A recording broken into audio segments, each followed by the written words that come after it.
Welcome to the Untrapped podcast, where we're motivated and inspired about success, small business, and personal development.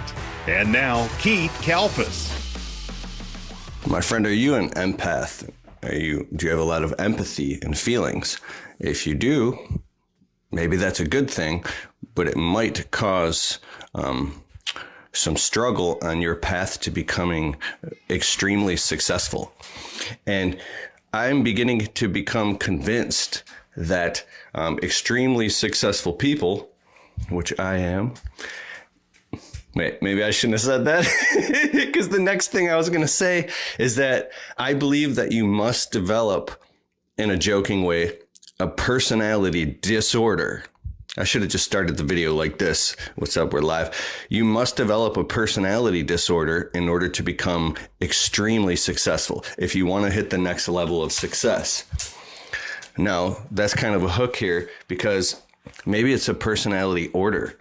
Maybe it's a level of conscious competence of you sitting in the driver's seat of the cockpit with all the vital stats dashboards of you being the controller of your consciousness. Like you're a living, breathing man or woman, right? So you're a human creature, but on top of that, you have this consciousness, and this body, it needs to sleep, it needs to eat, all these things, but we're also social creatures. So there's lines, levels, states, and stages of consciousness, and one of them is success in this world. If you want to be part of the tribe, or maybe you have a mission, a calling, or a vision, or a mandate, or God's calling you to do something, you're going to have to develop different parts of yourself and show up in ways you've never showed up before. It's a higher calling. But how do you do that? With your current personality. What version of you is showing up? So here's my point in all this.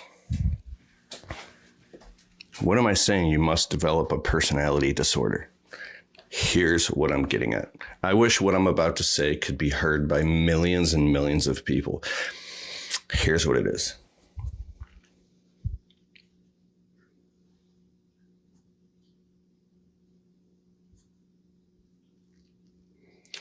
The most successful people that you and I know are people who encounter and deal with very stressful situations on a month-to-month, week-to-week, day-by-day, and hour-by-hour basis. But when I say the personality thing, I'm talking about context switching and switching hats. So somebody who is very professional and they communicate in a very professional way, and they're also extremely successful, you might look at and view that person from your own observation as if they are just like that all the time. It's almost like they're like an alien. But I can almost guarantee you that the very same people that you aspire to have your act together like, and that you even look up to, the very same people that you look up to, that you think are so successful, behind the, not kind of like behind closed doors, or in other areas of their life, they deal with all types of stress and even toxic situations. They deal with all types of stuff, but they understand how to compartmentalize those parts of their personality and their emotions and their empathy and context switch, almost like a sociopath. And then in the very next moment, conduct business with a customer or a client or a friend or somebody, and you can't even tell that literally 5 minutes before they communicated with you, they might have had somebody screaming at them like some like a crazy irate customer who's unhappy, or something toxic in their family, but they can literally turn that off and say, "Hi, how can I help you?" And their energy is pure. "How can I be of service to you?" And then literally right after the call, they might go in a situation where it's something. So how are you showing up is what I'm getting at. I'm trying to say this without getting too personal, because I know a lot of people, I know a lot of very successful people, and I know what they actually go through, and I don't want to put anybody's business out there. but I'm so incredibly fascinated by how they show up in the world.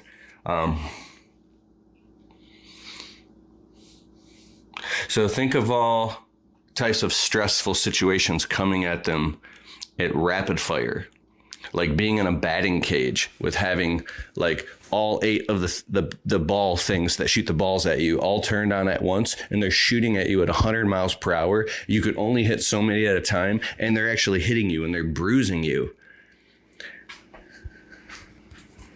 So if that happened to you, and then you're done playing that game and you have to go now play like golf, and you're around a bunch of people, but you were just in a batting cage, getting 6 balls at a time hit at you, and you're covered in bruises underneath your clothes, right?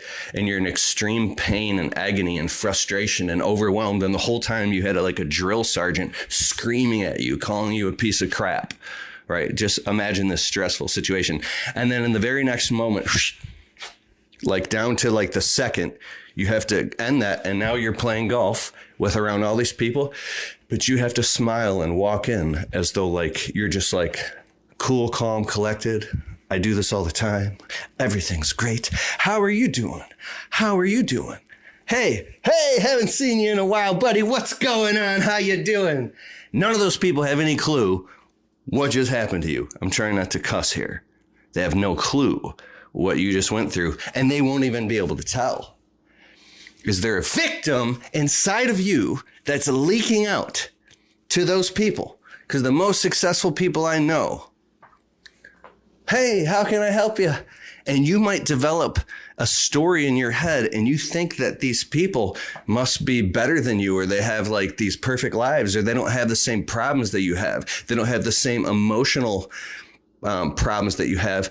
It's just because they've figured out how to create a level of understanding and maturity that they don't let that leak out. And so they don't erupt in emotions. Like, I'm a very emotional person. You can tell I'm highly passionate about these topics, and I love studying successful people.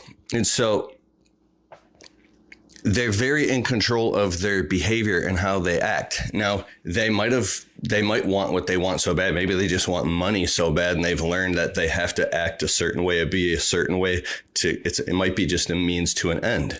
On the higher level of consciousness, it might be because they just want to love and serve, and they have empathy, so they have a higher level of understanding, right? But I know if you are put into a high position that you dream of being in your life, where you want success and lots of money, let's just say, is a very shallow example, or you want a position of leadership, well, to whom much is given, much is required.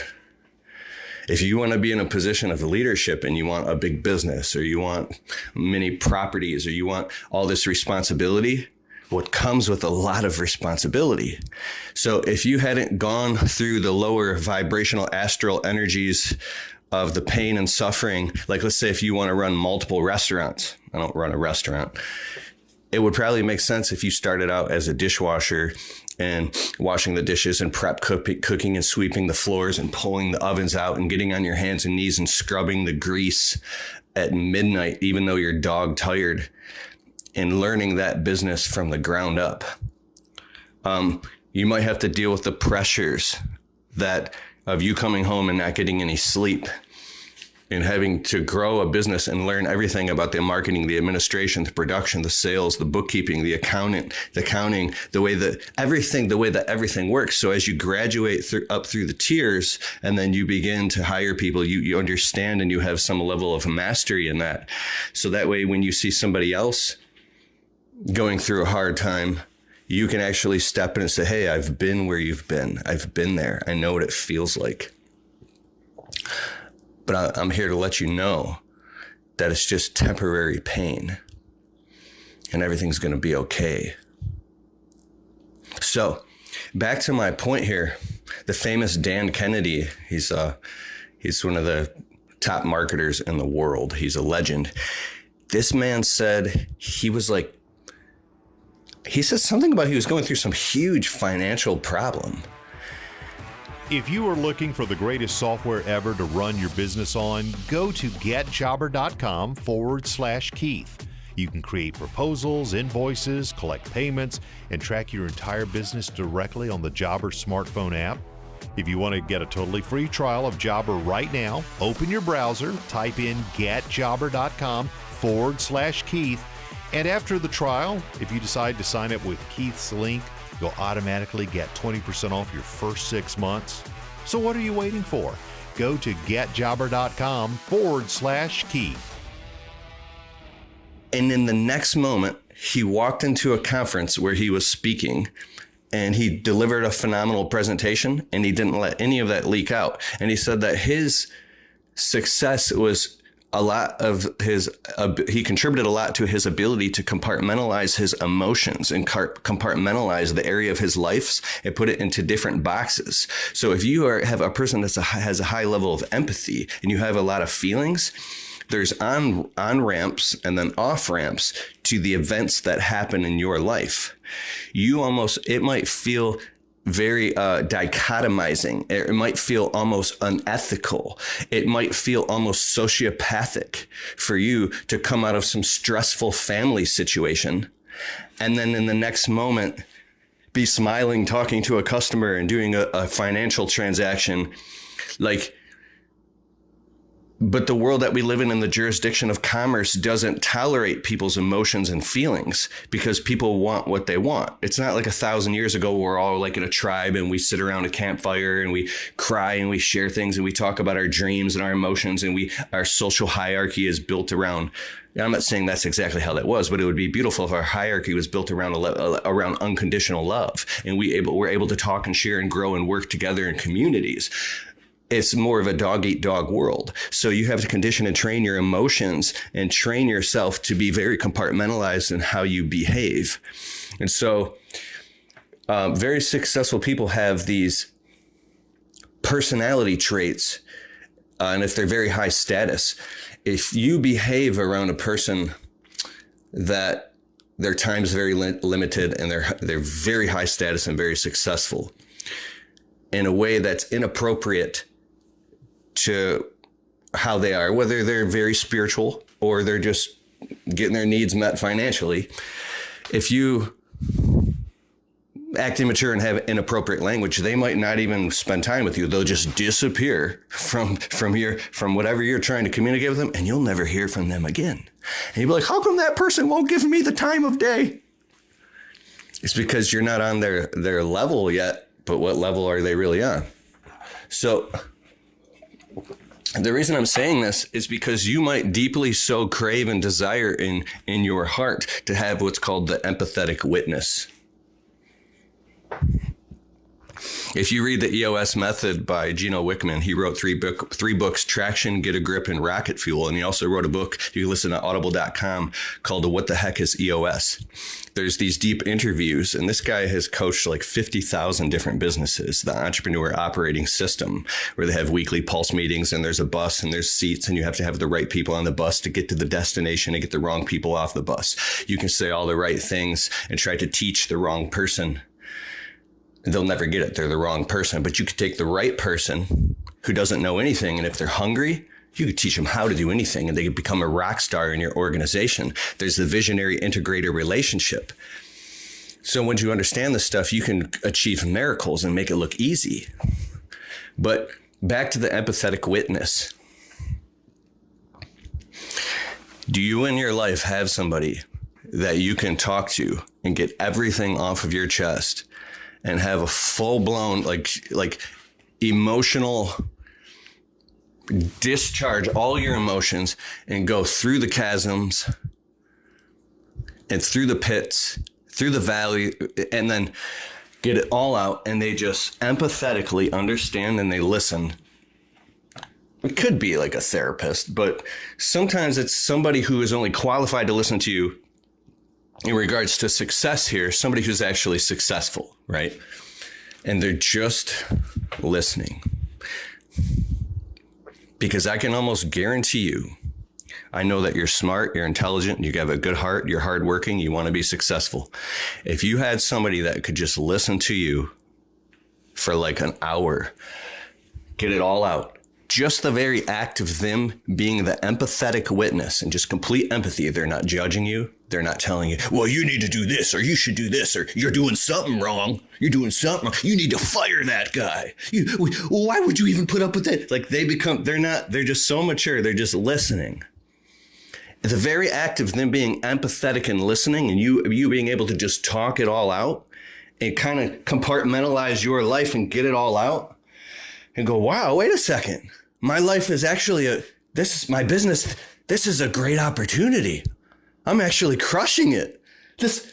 And then you start to realize, wow, this biological primordial quantum soup that we're in, like we are the highest form of technology, which is biology. We're this AI robot, and I can move my hands and my fingers, and my eyes are full. We got 4K cameras. Your eyes are like 10K. Your ears are like the best microphones ever, and you're in this thing. I'm totally sober right now, but you get to be born into this thing and live out this life, and we have access, and people have died and shed blood for our freedoms. And all these things and all this foundation and the concrete and the infrastructure of society has all been built. And now with the internet, with Facebook, with YouTube, we have all of this technology and people who have gone before us in the minefield and have like either shed actual blood or who have like failed horrifically. Our grandparents and their parents and their parents have literally physically men and women have physically died performing jobs just to feed their families. These people didn't have the opportunities that we have today. So if I'm talking about compartmentalizing your emotions and trying to be successful, and you look at all the people that have come before us to create these opportunities that we have, there's been this depolarization in consciousness to now where we're operating over the top of all this suffering because we have too much information and too much opportunity coming at us. And we're operating with these like these are multi-million-year-old brains that we have that's trying to interface with all this information, and we're freaking out. So how the hell are you supposed to go through some stressful family situation that actually needs to get solved for real, not just swiped under the rug, and then in the next moment operate in the jurisdiction of commerce in business and do transactions with a smile on your face? It feels inauthentic. It feels like something's wrong. So if you're going around in society and paying bills and doing all the things that you have to do, and you feel like something's wrong and you feel like it's unfair, despite the fact I said we have all this opportunity, because there is something wrong. I don't want to cuss on Facebook, but we're messed up.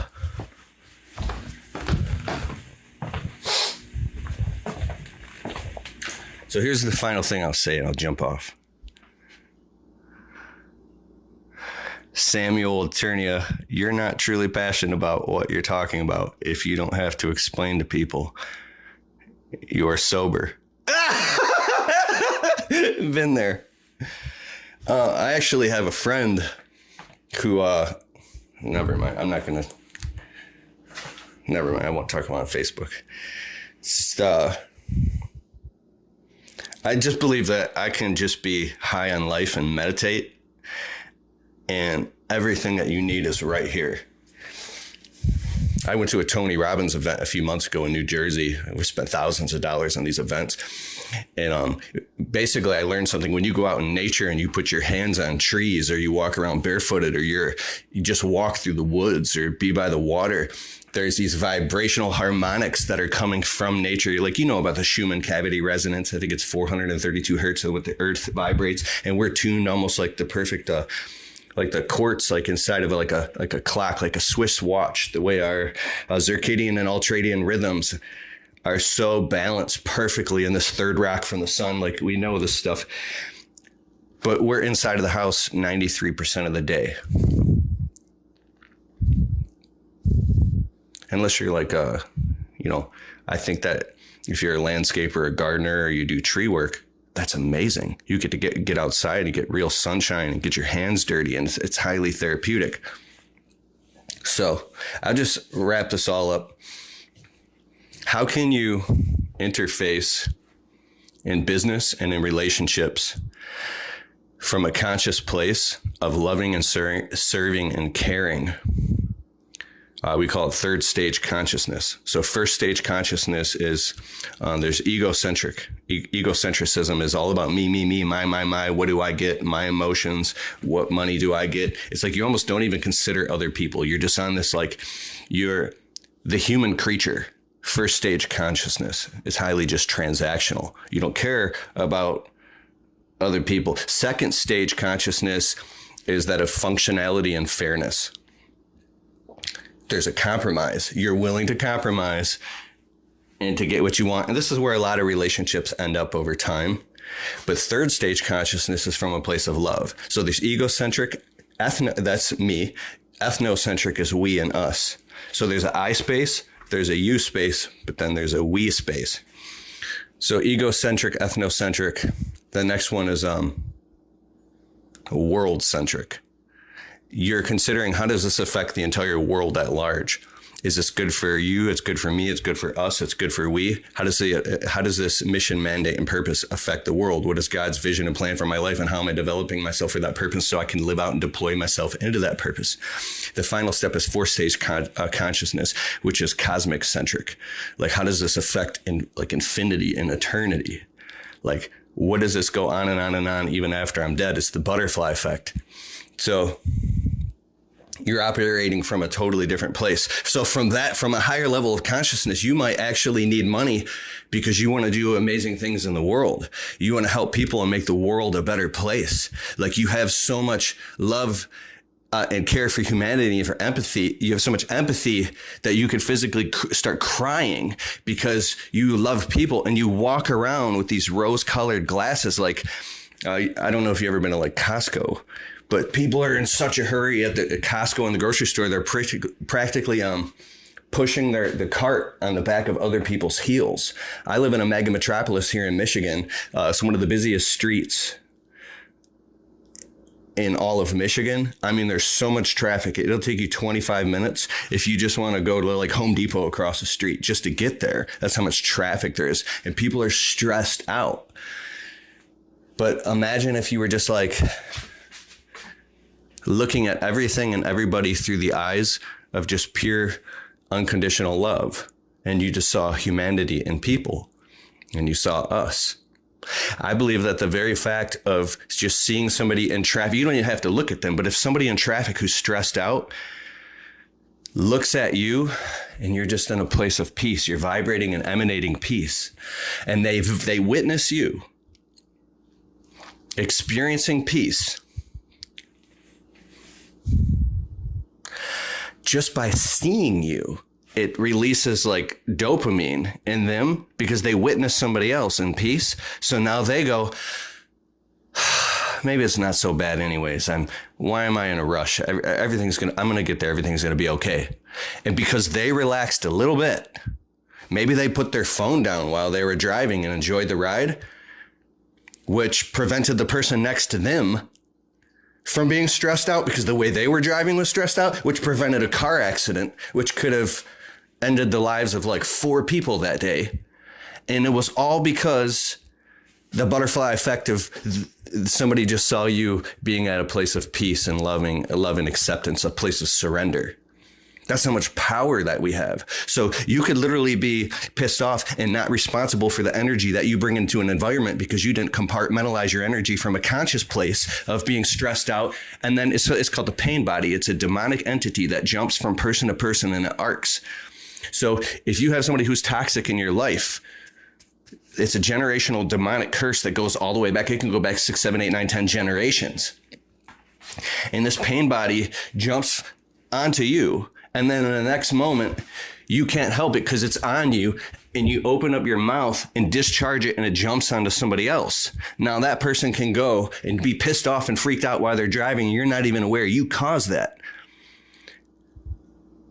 You co-created that problem, and now it could literally cause a car accident.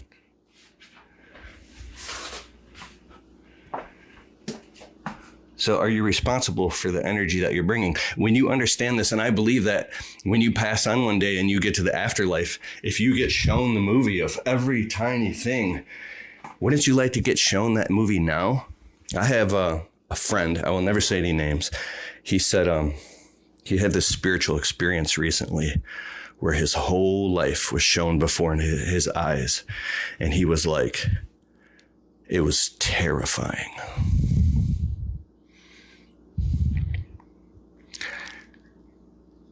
And he didn't know what to make of it.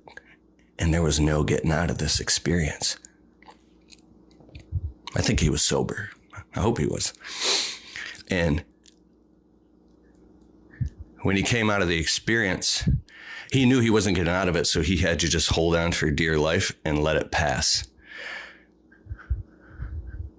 And I said, brother, God bless you.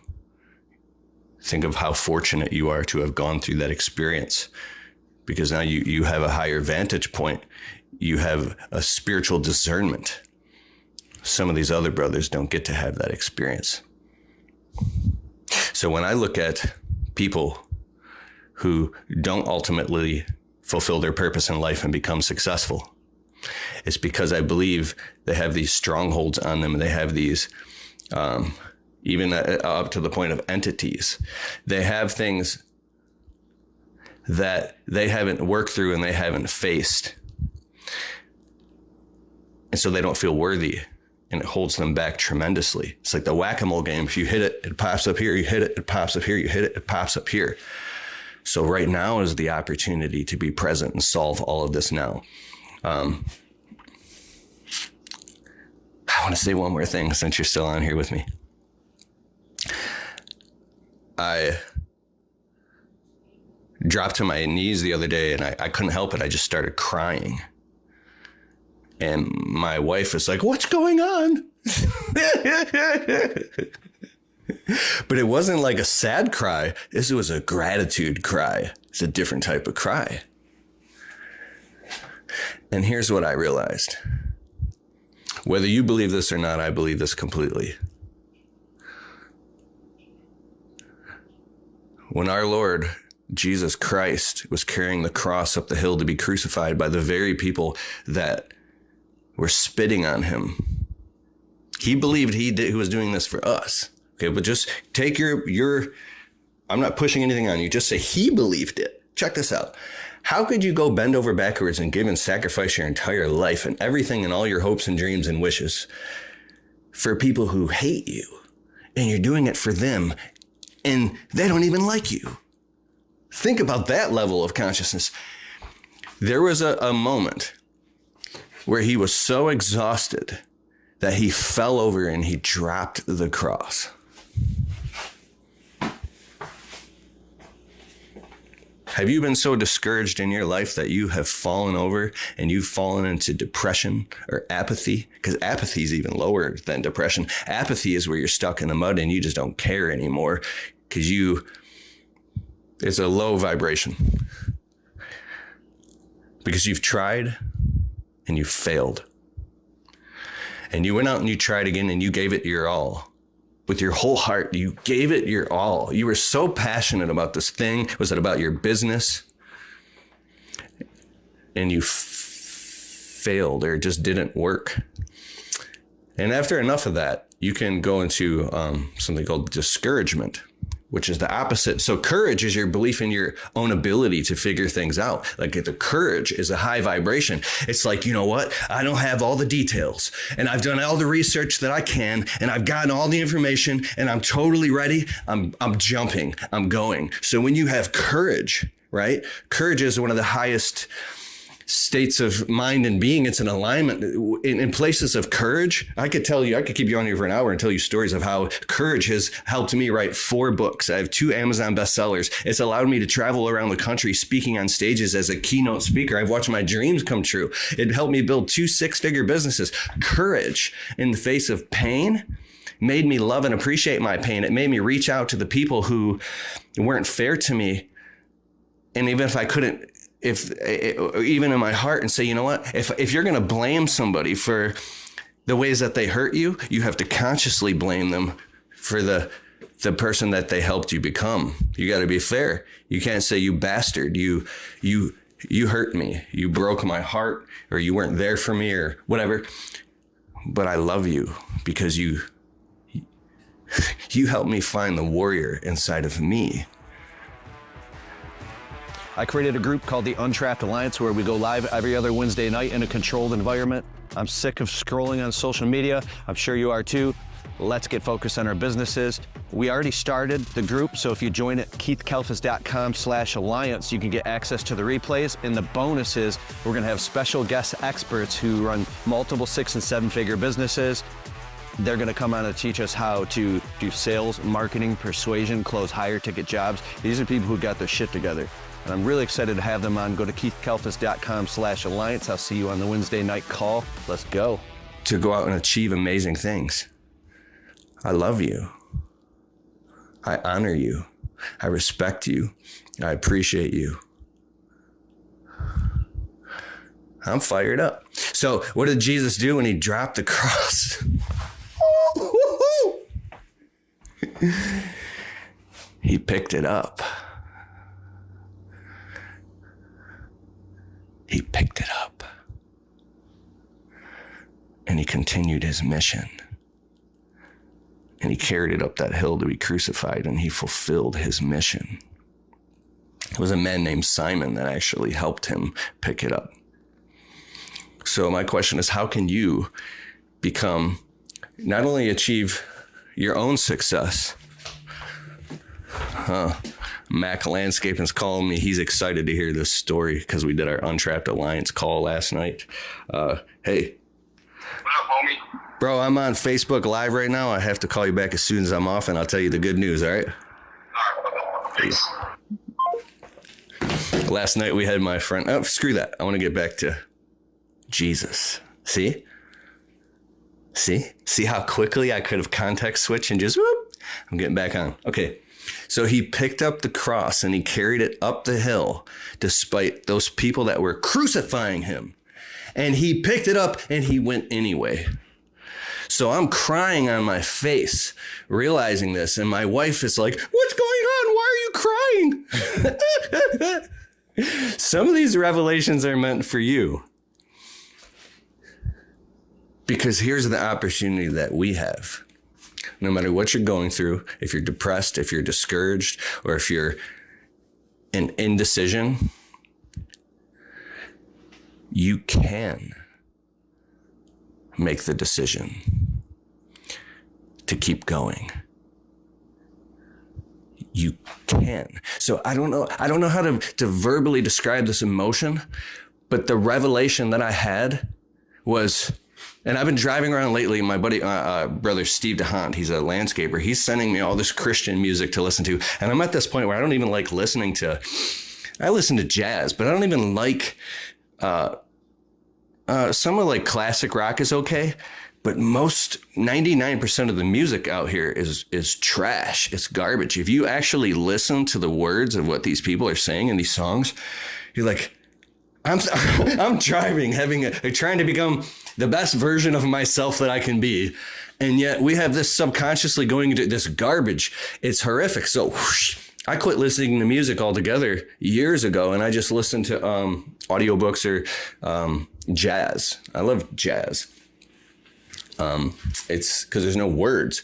And then now he's sending me all this Christian music and I'm listening to it. It's like, you Lord, oh you Lord.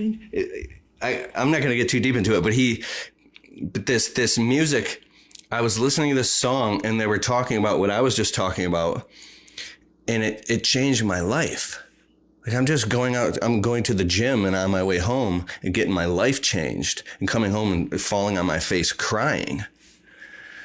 Like, we all have this opportunity. So if you want to live the best version of your life from a conscious place, you can go through something that's stressful or deal with something toxic or an upset customer or even a toxic family member, something that just emotionally disrupts you. But you don't have to pass that on. The buck stops with you. So when you're mature and you're conscious, something that normally would have stressed you out and ruined your whole day, you can say, you know what?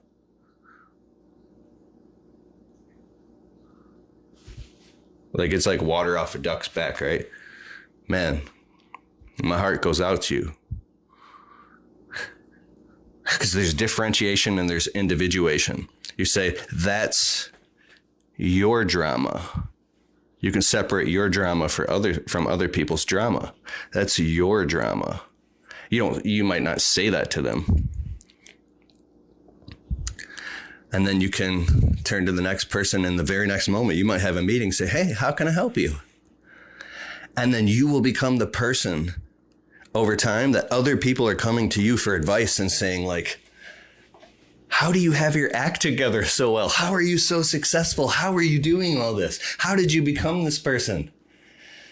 And it's when the student's ready, the teacher will appear.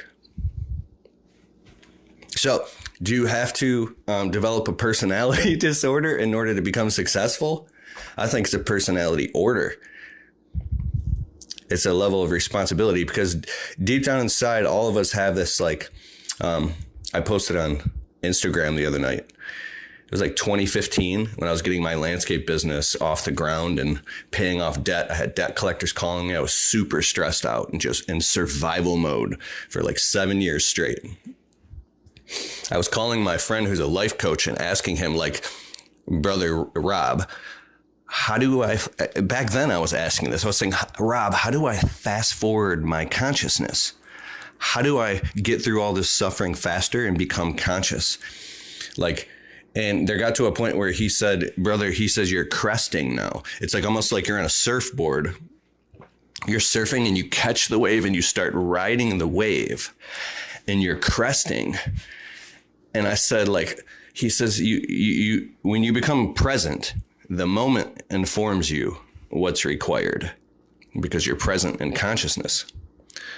So, yeah, that's what it was. I said, but why am I still suffering so much? What is this story that's playing in my mind over and over and over, these scripts? It's almost like I'm building a story so I can cry it out to somebody so they'll tell me everything's going to be okay. What is this story that keeps running, this suffering? He says, well, the ego believes, and it's a liar, it believes that if you cry hard enough or long enough, that somebody will come and save you. You know, because when you're a baby, if you cry, you get a bottle, right? So it's like, but when you're an adult, you have to be completely responsible for your emotions and the story that plays in your head. It's neurosynaptic pruning. Neurons that fire together wire together. So if you keep playing a story and a script and you're adding suffering to it because you refuse to face the truth and take responsibility, and the truth could be, everything's okay. Everything is okay. There's something called a black swan. So basically they all thought swans were only white, and they found a black one. They had to change history and all this stuff. Like, the encyclopedias. But according to swans, they're only in one part of the world, right? I think it's like the south coast of Australia or something. So if something bad happened to you or in your business, or you got a traumatic car accident, anything, you might run around the rest of your life traumatized, like trying to avoid that thing. And if, like I said, you're this biological AI mechanism, right? And the fire alarm keeps going off, but that thing is probably never going to happen ever again. So if you want to know what your purpose is and you don't know your purpose, here's a great place to start. Start by giving to the world what you have been denied. So if you've been denied love and presence, and if you've been denied, the phone's ringing off the hook here.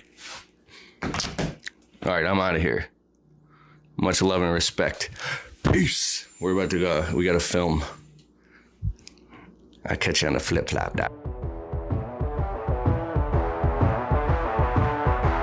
Hey, I hope you liked the show. And if you like the Untrapped podcast and you get value from it, can you please take a minute and go over to Spotify and leave it a well-worded positive 5-star review? It helps boost the rankings on Spotify so the show can get to more people. Therefore, these messages can get out to more people and inspire more people so then they can go out and start their small businesses and crush it and get to the next level. It's a huge deal. All right, I'll see you in the next show.